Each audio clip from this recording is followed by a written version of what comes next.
ஆண்டவராகிய இயேசு கிறிஸ்துவின் இனித நாமத்தினாலே இந்த தபசு காலத்தின் 33வது நாளுக்காக ஆண்டுக்கு நன்றி செலுத்துகிறேன். கர்த்தர் உங்களை ஆசீர்வதிப்பாராக. நாம் ஒவ்வொரு நாளும் ஆண்டு வார்த்தையை தியானித்து ஜபித்து ஆவிக்குரிய வாழ்க்கையில் வளர இந்த தபசு காலம் நமக்கு பயனுள்ளதாக இருக்கிறது. உங்களுக்கும் பயனுள்ளதாக இருக்கும். இன்றைக்கும் நாம் சிந்திக்கும்படியாக தெரிந்து கொள்ளப்பட்ட வேத வசனம் கலாத்தியருக்கு எழுதின நிருபம் 6ஆம் அதிகாரம் 15ஆம் வசனம். கலாத்தியர் 6ஆம் அதிகாரம் 15ஆம் வசனம். கிறிஸ்து இயேசுவுக்குள் விருத்த சேதனமும் ஒன்றுமில்லை, விருத்த சேதனம் இல்லாமையும் ஒன்றுமில்லை, புது சிருஷ்டிய காரியம். என் அன்பு சகோதரனே சகோதரியே, ஆண்டவராகிய தேவன் மனு மக்களை தன் பக்கமாய் திருப்புவதற்கும் தெய்வ பக்தியோடு வாழ்வதற்கு வழியாக பல காரியங்களை மக்களுக்கு தெளிவுபடுத்துகிறார். கட்டளைகளையும் கற்பனைகளையும் அவர்களுக்கு கொடுத்து அவர்கள் அதிலே நிலைத்திருக்க அவர்களை அழைக்கிறார். அதுக்கு முன்பாக தன்னை ஆண்டவரோடு ஒரு உடன்படிக்கை, ஒரு பொருத்தனை பண்ணுவதற்காக ஆண்டவரோடு இணைந்து வாழ்வதற்கு ஏற்றபடி விருத்த சேதனம் என்ற ஒரு சாக்கிரம் அவர்களுக்கு ஏற்படுத்தினார். ஆண்டவரோடு இணைந்திருப்பதற்கு, ஆண்டவரோடு இசைந்திருப்பதற்கு ஒரு உடன்படிக்கை செய்ய, இரத்த உடன்படிக்கைக்காக நான் ஆண்டவருடைய பிள்ளைகள் என்ற ஒரு உரிமை உறுதிப்பாடை ஏற்றுக்கொள்வதற்காக ஆபிரகாமுடைய வாழ்விலிருந்து பார்க்கிறோம். என் அன்பு சகோதர சகோதரிகளே, விருத்த சேதனமும் இல்லை ஒன்றுமில்லை, விருத்த சேதனம் இல்லாமையும் ஒன்றுமில்லை என்று பவுல் அடிகளார் கலாத்திய சபைக்கு எழுதுகிறார். இன்று இந்த விருத்த சேதனம் என்ற காரியங்கள் ஆண்டவரோடு ஒரு ஒப்புரவாகிறதற்கும் ஒரு உடன்படிக்கை செய்து ஆண்டவரோடு இணைந்து இசைந்து வாழ்வதற்கான வழி அது. ஆனால் அதை தவறுதலான நோக்கத்தோடு ஒரு சடங்காச்சாரமாக மாற்றி போனார். சாக்கிரம் சடங்காச்சாரமாக மாறிப்போச்சு. ஆகவே ஆண்டவர் இந்த சடங்காச்சாரங்கள்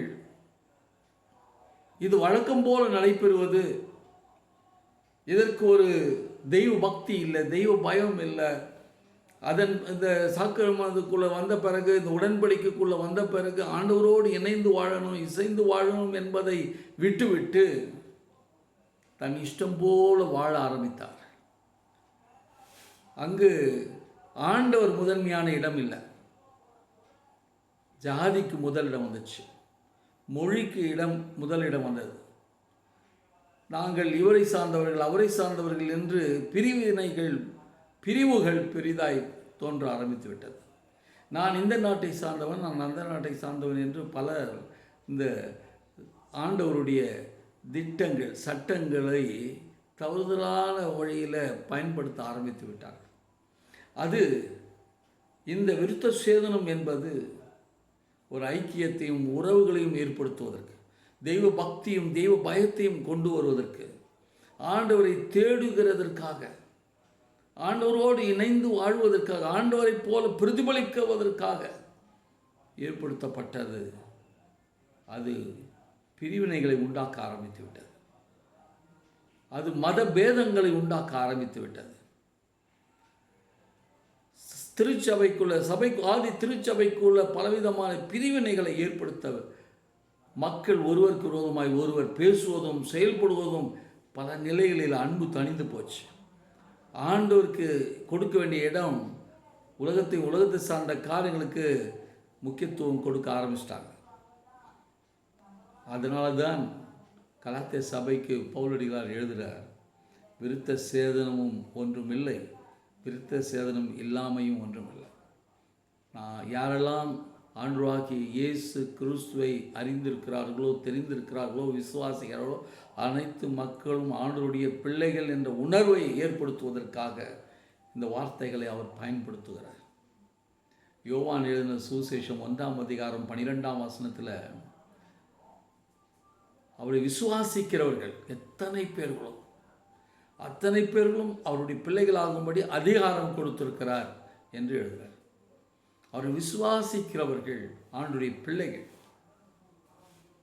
ஆண்டுடைய பிள்ளைகளை பிரிவுபடுத்தவோ, பிரிவினைப்படுத்தவோ, புறக்கணிக்கவோ, ஒதுக்கப்படவோ, உயர்ந்தவன் தாழ்ந்தவன், வசதி இல்லை என்ற நிலைப்பாடுக்குள்ள வராமல் நாம் எல்லோரும் ஐக்கியமாய் ஒரு குடும்பமாய் ஆண்டவருடைய பிள்ளைகள் என்ற உணர்வுகள் வரணும்.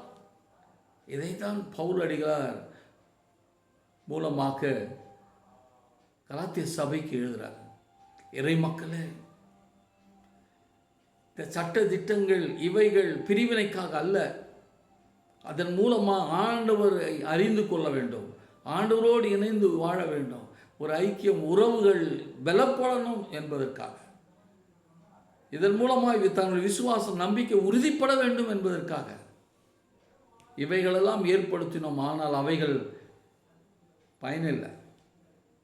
ஆண்டவர் தூஷிக்கப்படுகிறார், ஆண்டவருடைய நாமம் வீணிலே வழங்கப்படுகிறது, ஐக்கியம் தணிகிறது, அன்பு தணிகிறது, தெய்வத்தன்மை தெய்வ பயம் குறைகிறது, அவர் பலவிதமான மாம்ச இச்சைகள் பெருகுகிறது.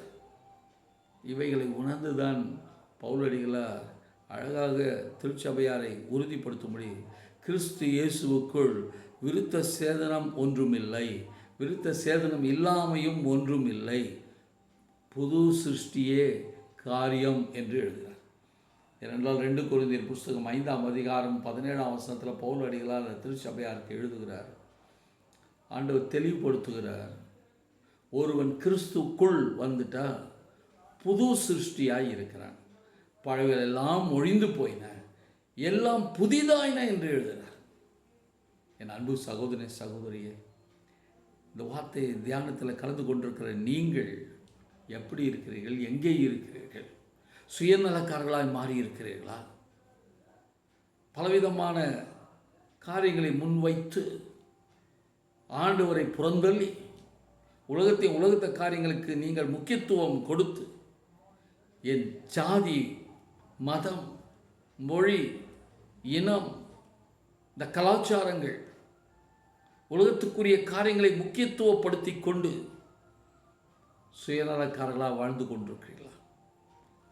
அதிக நேரங்களில் இவைகள், இந்த மாம்ச இச்சைகள் உறவுகளை பிரிக்கிறார், குடும்ப உறவை பிரித்திருக்கிறார், திருச்சபையின் ஐக்கியத்தை குலைத்திருக்கிறார், இந்த சமூகத்தில் நம்முடைய சாட்சியை இழந்திருக்கிறோம். தெய்வ பக்தி இல்லை, தெய்வ பயம் இல்லை. ஆண்டவருக்கென்று சாட்சியாக இருக்க வேண்டிய நீ ஆண்டவரை துக்கப்படுத்துகிறவளாக மாறிப்போம். ஆண்டவர் நாமத்தை வீதியில் வழங்கி கொண்டு இருக்கிறோம். ஒரு கிறிஸ்துக்குள்ள வந்துட்டா புது சிருஷ்டியா இருக்கான். பிகம் எ நியூ ஜெனரேஷன், புதிய ஒரு சந்ததியை ஆண்டவர் உருவாக்க விரும்புகிறார்.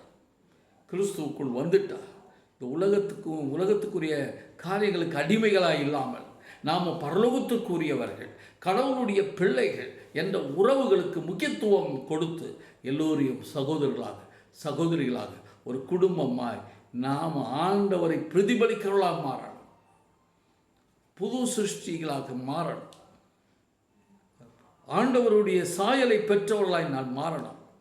தேவ சாயல் என்னிலே வெளிப்பட வேண்டும், தேவ மகிமை என்னிலே வெளிப்பட வேண்டும். இந்த மாம்ச இச்சைகள் நம்மை பாவத்துக்கு தள்ளுகிறது.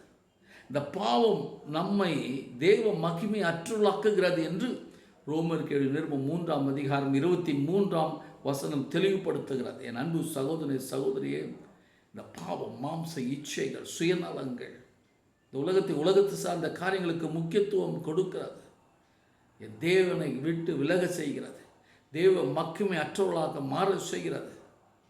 அதனாலே ஆண்டவருடைய சந்ததி என்று வீணிலே வழங்கி கொண்டிருக்கிறோம். ஆண்டவருடைய சந்ததி இந்த உலகத்தில் அலட்சியப்படுத்தி கொண்டிருக்கிறார்கள். சாட்சிகளாய் எழும்பி பிரகாசிக்க வேண்டியவர்கள் இருளிலே குருட்டாட்டமாய் வாழ்ந்து கொண்டிருக்கிறார்கள். நீங்கள் எங்கே இருக்கிறீர்கள்? என் அன்பு சகோதர சகோதரியே, புது சிருஷ்டிக்குரிய அனுபவம் உங்களிலே இருக்கிறதா? இல்லைன்றால் இன்று ஆண்டவருக்கு உங்களை ஒப்புக்கொடுங்கள். ஆண்டவரே, என் உள்ளத்தில் வாங்க, என்னை ஒரு புது சிருஷ்டியாக மாற்றுங்க, நாங்கள் உண்மை சார்ந்து உண்மையில் நிலைத்திருக்க அனுபவங்களை பெற்றுக்கொள்ள எங்களுக்கு உதவி செய்யுங்க கேளுங்க.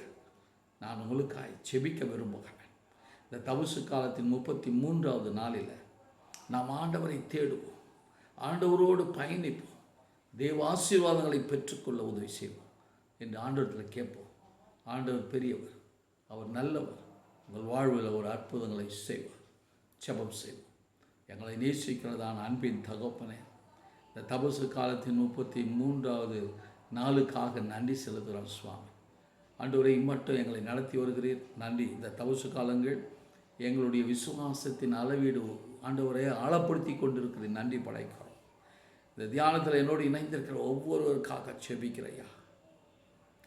திருச்சபை சார்ந்த காரியங்கள், உலகத்தை சார்ந்த காரியங்கள், ஆண்டவர் இதை சொன்னார், ஆண்டவர் இதை செய்ய சொன்னார் என்று சொல்லி ஆண்டவரை தவறுதலான வழிநடத்துதலுக்கு அடிமையிலான ஆண்டவர் உடைய பிள்ளைகளுக்காக செபிக்கிறையா. உம்மை விட்டு விலகி ஆண்டவர் வழி தவறி போய் ஆண்டவரே சமாதானத்தை இழந்து, சந்தோஷத்தை இழந்து, நிம்மதியை இழந்து, நல்ல சரீர சுகத்தை இழந்து, ஆண்டவரே குடும்ப உறவுகளை விட்டு, சபை ஐக்கியத்தை விட்டு விலகி இருக்கிற ஒவ்வொருவருக்காக செபிக்கிறார். ஆண்டவர் இன்று உம்முடைய பிள்ளைகளை புது சிருஷ்டிகளாக மாற்றுங்க, உம்முடைய அன்புக்கு பாத்திரவான்களாக மாற்றுங்க, எழுந்து போன நன்மைகளை மறுபடியும் பெற்றுக்கொள்ள தகுதியாக்கும்படியாக செபிக்கிறார். உம்முடைய கரங்களை ஒப்புக்கொடுக்கிறார் சுவாமி. ஆண்டவரே, கிறிஸ்து இயேசுவுக்குள்ள விருத்த சேதனம் ஒன்றுமில்லை, விருத்த சேதனம் இல்லாமையும் ஒன்றுமில்லை, புது சிருஷ்டியே காரியம் என்று சொன்னீர். கிறிஸ்துக்குள் வாழ்கிறதே கிறிஸ்துவை பின்பற்றுகிறது அவசியம். கிறிஸ்துவின் சாயலில் இருக்கிறோம் என்ற உணர்வுகளோடு குடும்பங்களாக உம்முடைய நாமத்தை மேம்படுத்த உதவி செய்வீராக. இப்போது சரீர பலவீனத்தின் மத்தியிலும் வியாதியின் மத்தியில் இருக்கிற உம்முடைய பிள்ளைகளுக்காக செபிக்கிறையா. எங்கெங்கெல்லாம் ஆண்டவரை இந்த வார்த்தைகளை கேட்டுக்கொண்டிருக்கிறார்களோ, இந்த தியானத்தில் பங்கு கொள்கிறார்களோ, உங்களுடைய பிள்ளைகளை கத்த சந்திப்பீராக, உங்களுடைய தழும்பினால் குணமாக்குவீராக. ஒரு விடுதலை உண்டாகட்டும், மனரம்மியமான ஒரு வாழ்வை துவங்க உதவி செய்யுங்க. கிறிஸ்து நல்லவர், கிறிஸ்துக்குள்ள புது சிருஷ்டிக்குரிய அனுபவங்களை பெற்றுக்கொள்ள கத்த உதவி செய்வீராக. உங்களுடைய கிருபைக்கும் பராமரிக்கும் ஒப்புக் கொடுக்குறோம். இந்த தியான வேளையில் உண்மை அறிகிற அறிவில் நம்முடைய பிள்ளைகள் வரட்டையா, உம்மை தெரிந்து கொள்ளட்டும், உண்மையிலேயே நிலைத்திருக்கிற அனுபவங்களை பெற்று இந்த தபசு காலங்கள் ஆசீர்வாதத்தின் நாட்களாய் மாற்றிக்கொள்ளட்டும். நம்முடைய கரங்களை ஒப்புக் கொடுக்க இயேசுவின் நாமத்தில் நல்ல பிதாவே, ஆமென். நமது ஆண்டவராகிய இயேசு கிறிஸ்துவின் கிருபையும் பிதாவாகிய தேவனுடைய அன்பும் பரிசுத்த ஆவியானவருடைய அந்யோன்ய ஐக்கியமும் வழிநடத்தும் பிள்ளைகளோடு எப்பொழுதும் இருப்பதாக. ஆமென், ஆமென்.